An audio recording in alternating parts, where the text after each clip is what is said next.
Hey P2P members, welcome back to Daily Mobility. Today we have an advanced shin box flow. So we're going to work on this shin box position where we go back and forth like this to mobilize the pelvis, the low back, the hips, down into the tailbone. And this is again, fantastic way to improve those areas, but also a connection to the jaw.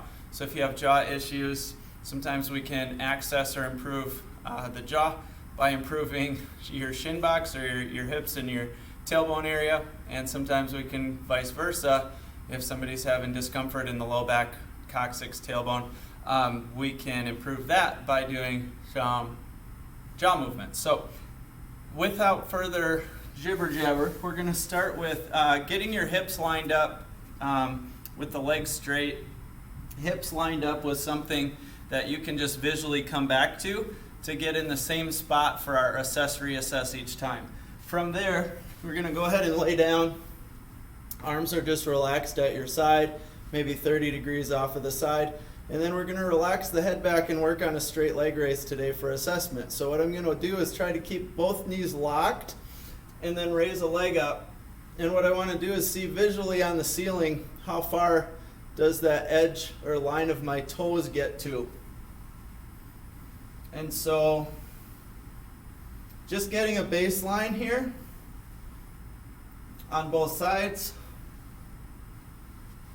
And then we'll go into our shin box drill. So on the advanced portion of the shin box today, we're not just going to do this side to side switching. We're going to start to come up to the knees, swing a leg through, and then stand all the way up in a lunge. So let's walk through it. We're going to start with the hands behind you. Kind of basic version, and then we're going to pivot the hips through, rolling the feet over the floor, bringing that other knee in. Once the knees are settled down and the shins are close to the floor, we're going to swing this back leg through. Get a little bit more space. So we're going to swing this back leg through after we come up to the knees. So knees first, hips drive forward.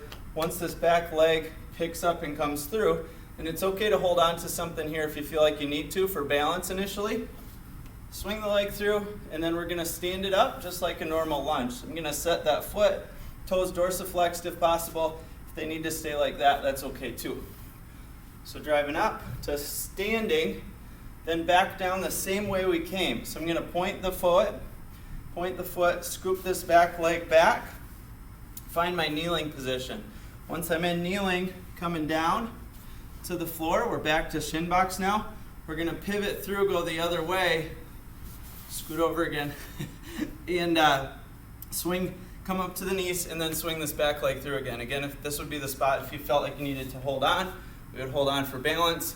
Come up to tall standing, and then back in. So as I get set here, I'm going to point that back foot, swivel or sweep that leg through, find my way back down to the floor. So we could go back and forth a few times with this, but with that amount of movement, I want you to reassess. So let's find, again, where do your hips line up with? Find that same spot you were initially, and then let's reassess the leg motion.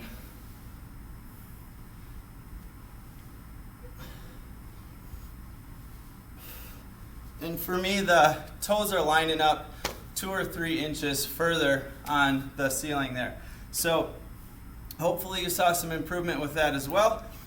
The next part of, since this is the advanced shin box series, the next part of that would be to pick the hands up and do it hands free, or eventually even holding like a light weight out in front of you. So in that example, let's say my cones here are a dumbbell or a hand weight. I'm going to take a deep breath in. I'm going to exhale and reach the weight forward, bringing the hips through to the other side. Inhale, get tall. Exhale, drive through that rotation in the hips.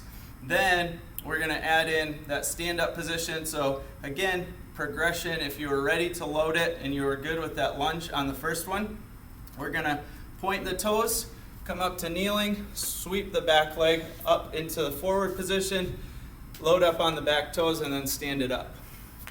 Again, reset that foot, point the toes to ballet foot, sweep through, weight could come out, And then we're back to shin box. So we do another deep breath. Exhale, reach with that light weight. Could be a can of soup starting out. And then we're going to, again, point the toes, come up to the knees, sweep the back leg, find your lunge position with ball of foot, and come up, and then back down. Point the foot, ballet foot again, you got this. Coming back down, you can use that weight for a counterbalance, imaginary weight. And then we would go ahead and reassess. So let's do one more check and see if that progression or adding a little bit of load helped. Range of motion, maybe even more, or maybe it wasn't as good and we know we're not, or in that case, not ready to load it yet.